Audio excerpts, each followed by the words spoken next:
You know, what always gets me about motorcycles is that feeling, that freedom you get on the open road, the wind in your hair, especially like cruising on a Honda Goldwing.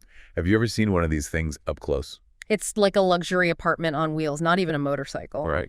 And you send over all this information about the Goldwing's history, and wow, it's amazing. So many cool stories. It really is incredible how the Goldwing went from, like, nothing to the top, the gold standard for touring bikes. Back then, it was all American and European motorcycles, your Harleys, your BMWs, and those were the kings of the road. Total domination. Exactly. Like they invented touring. Right. And then Honda comes in, this Japanese company known for smaller bikes, and just throws a curveball with the Goldwing.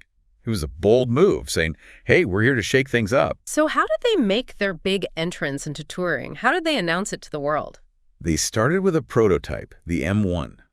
This thing was a beast, with a 1470cc engine. Whoa. To give you an idea, that's twice the size of any engine Honda had ever made. Twice the size. That's a statement. Absolutely, a huge statement. Yeah. The M1 never actually went into production, but it was like the blueprint, you know? It set the vision for what Honda wanted to do.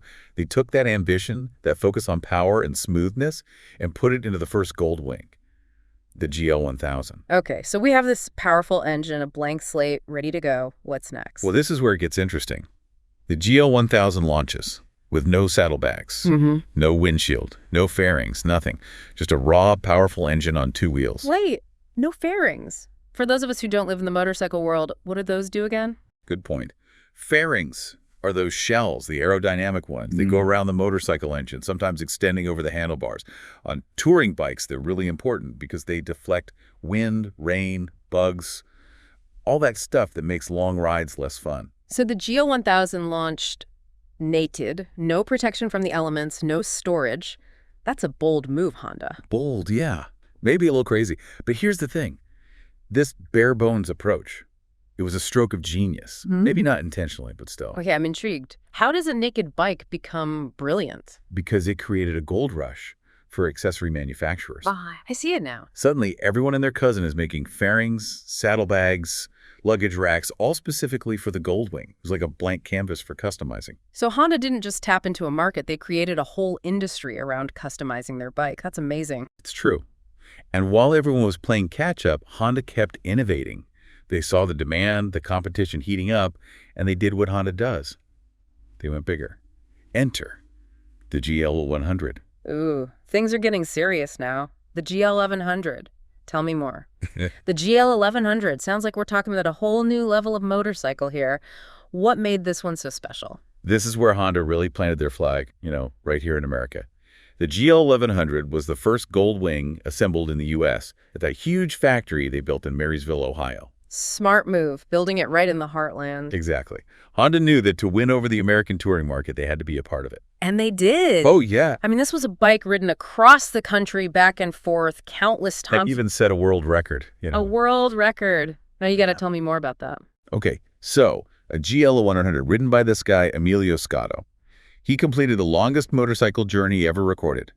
457,000 miles. 457,000. That's like circling the Earth, what, 18 times on one bike? 18 times. It's unbelievable. And they say Goldwings are comfortable. Talk about putting that to the test. They really pushed the limits with that one. But, you know, even more significant than the world record was the GL100 Interstate. The Interstate. Sounds like they were going for that ultimate coast-to-coast experience right there in the name. You got it. The Interstate was Honda fully embracing the full-dress tourer concept, the big fairing to block the wind, those spacious saddlebags, a comfortable seat made for spending days on the road. So now it's not just about power, it's about comfort, practicality, going the distance. Exactly.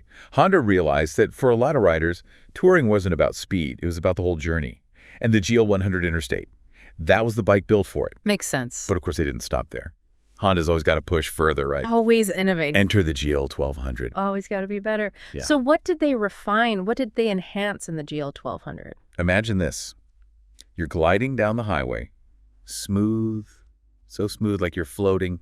The only sound, that quiet hum of a powerful engine. Okay, I can picture it. That was the GL1200. It wasn't just adding stuff, it was refining the entire experience. Sounds like they were laser focused on smoothness, on making it quiet. Absolutely obsessed with it. reducing noise, vibration. It was like riding a magic carpet down the highway. And for those who wanted real luxury, they had the Aspencade model. The Aspencade. That name just screams luxury. What kind of extravagance are we talking about here? We're talking plusher seats, upgraded sound systems, even more chrome accents. Like Honda looked at the interstate and said, "Hold my champagne." Took everything riders loved and turned it up to 11. It sounds like Honda was on a roll, but the competition wasn't just going to sit back and watch, were they? No way.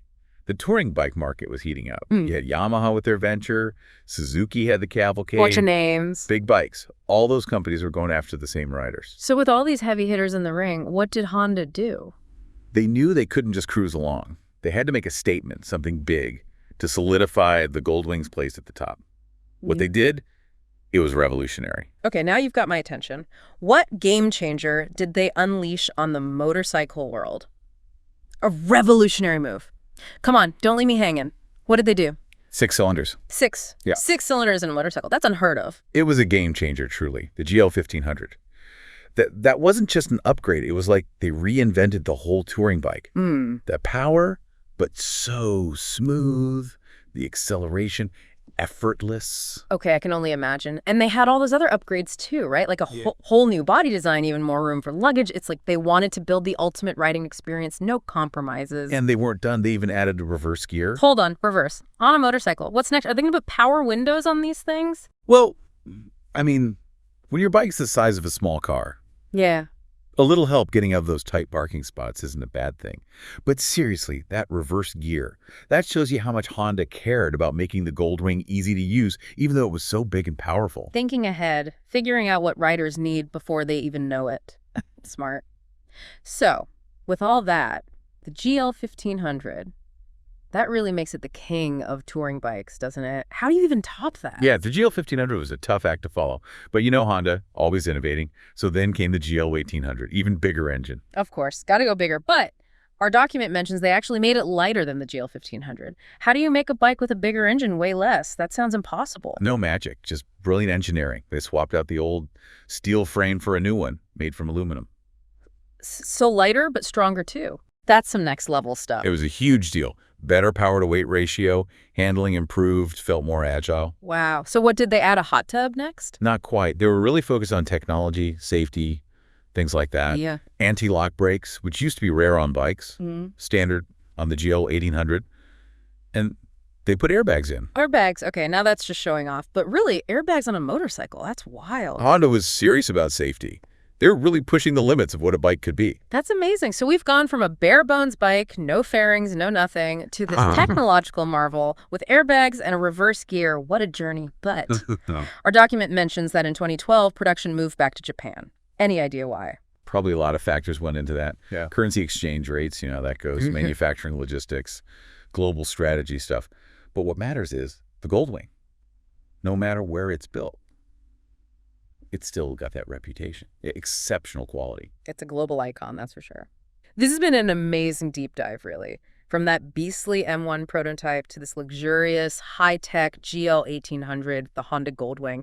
It's more than just a bike, it's legendary. Absolutely. It shows you what engineers can do. Yeah. You know, Honda's passion, always pushing the boundaries.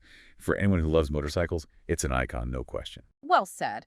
And on that note, I think it's time to wrap up our deep dive into the history of the Honda Goldwing. But before we go, what do you think the future holds for the Goldwing? Will we see even more innovation, more technology, more boundary pushing? Let us know your thoughts. Wow. And until next time, keep the rubber side down and the shiny side up.